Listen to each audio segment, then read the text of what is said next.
I need to tell you something that might surprise you. Right now, millions of people visit me every year. I'm one of the most photographed monuments on Earth. But 150 years ago, nobody wanted me. Not the French who built me. Not the Americans who were supposed to receive me. I almost ended up melted down for scrap metal before I ever saw New York Harbor. So how did I go from an unwanted gift to the most powerful symbol of freedom in the world? This is my story, and I promise you, it's nothing like what they taught you in school. Let me take you back. Paris, 1865. The American Civil War just ended. At a dinner party in Versailles, a French historian named Édouard de la Boulaye makes a bold statement.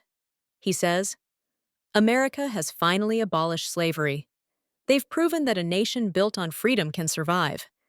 France should give them a monument to celebrate this, something massive, something unforgettable.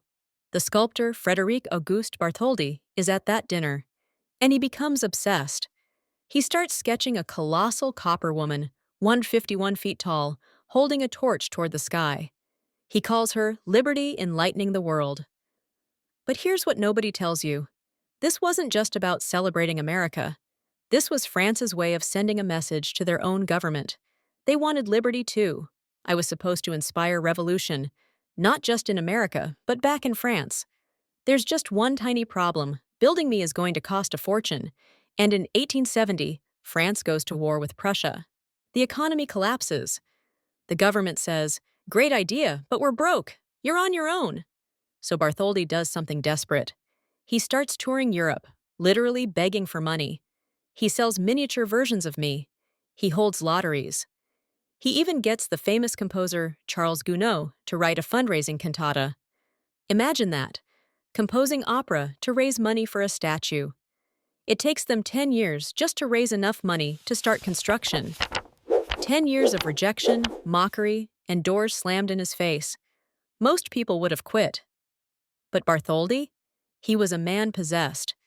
Now, while the French are desperately trying to build me, guess what's happening in America? Nothing. Absolutely nothing.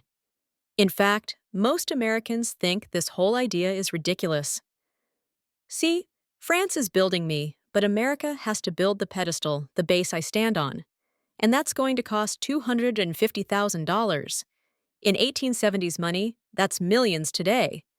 New York agrees to host me, but they refuse to put up the money. Congress votes not to fund it. The governor of New York says it's a waste of resources. Newspapers start running headlines like, "Why should we pay for France's ugly statue?" One critic writes, "This monstrosity will ruin the New York skyline." Another suggests, quote, "Send the statue back to France. We don't want it." Imagine that. The symbol of American freedom, and America doesn't want it. But in France, construction begins anyway. And this is where the story gets genuinely incredible, because I'm not built like any statue before me. Bartholdi teams up with an engineer named Gustave Eiffel. Yes, that Eiffel, the tower guy. And Eiffel has a wild idea. Instead of solid stone or bronze that would weigh thousands of tons, he designs an iron skeleton, like a human skeleton, and covers it with thin copper sheets. Think about what this means. I'm 151 feet tall, but I only weigh 225 tons. If I was solid bronze, I'd weigh over 20,000 tons. The ground would literally collapse under me. Eiffel invented a flexible, wind-resistant structure decades ahead of its time. I'm not just a statue. I'm an engineering revolution. I can sway up to 3 inches in strong wind. The copper skin can flex independently from the skeleton. I was the prototype for modern skyscrapers. Want to know something wild? In 1876, before I'm even finished, Bartholdi does something genius. He completes just my hand and torch, ships them to Philadelphia for the World's Fair, celebrating America's 100th birthday. He sets up this 30-foot-tall hand holding a torch in the middle of the exhibition. For 50 cents, people can climb inside and stand in the torch. It becomes the most popular attraction at the fair. But here's what he's really doing. He's not just showing off, he's creating pressure. He's making Americans fall in love with a piece of me before they've committed to the whole thing. It's brilliant marketing. And it almost doesn't work.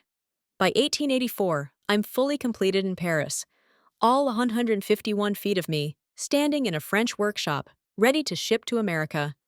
There's just one problem. America still hasn't raised the money for the pedestal. Not even close. They've only collected $150,000 of the $250,000 needed. Construction on the pedestal has stopped. I'm sitting in crates in France, going nowhere. The French are humiliated.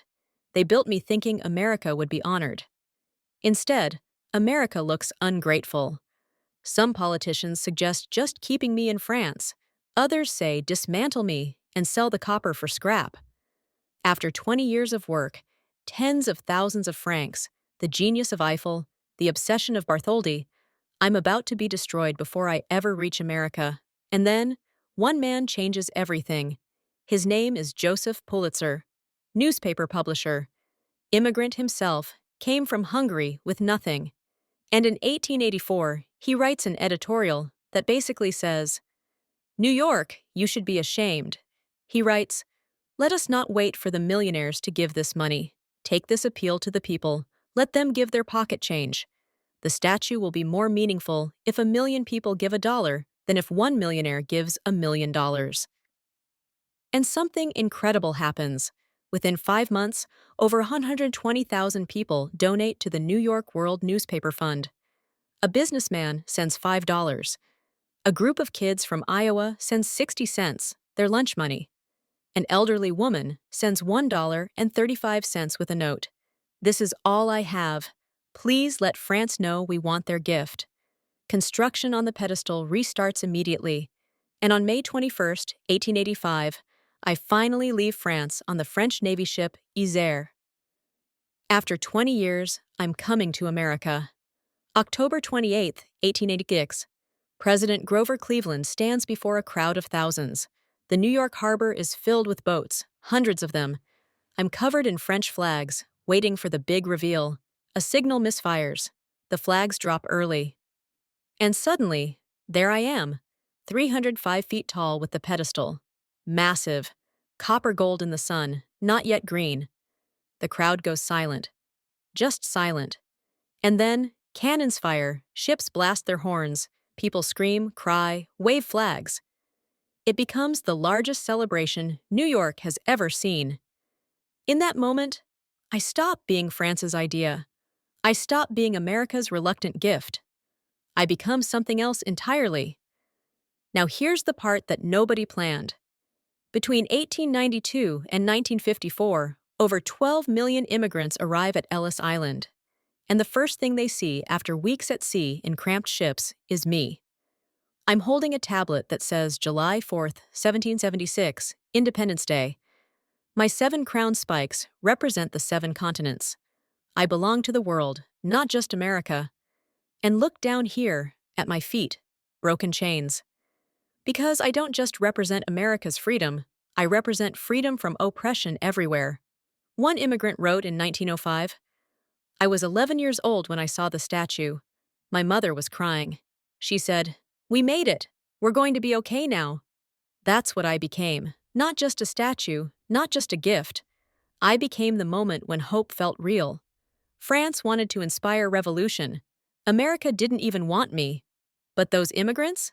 They made me mean something neither country expected. They made me into a promise. You want to know what I learned from my own story?